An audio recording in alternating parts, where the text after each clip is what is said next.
The object of the game is to get the highest score possible by safely landing a spaceship. To land the spaceship, we need to have a landing pad. So we'll create a landing pad sprite. The landing pad only has one attribute, and that's its appearance.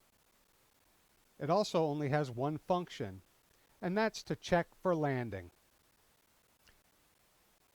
So we'll create our landing pad sprite by clicking the Choose a Sprite icon, then typing paddle in the search oval,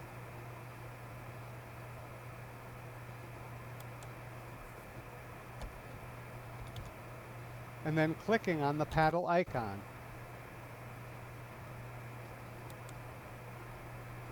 This creates our landing pad sprite. And now we'll just move the sprite to the lower center of the screen.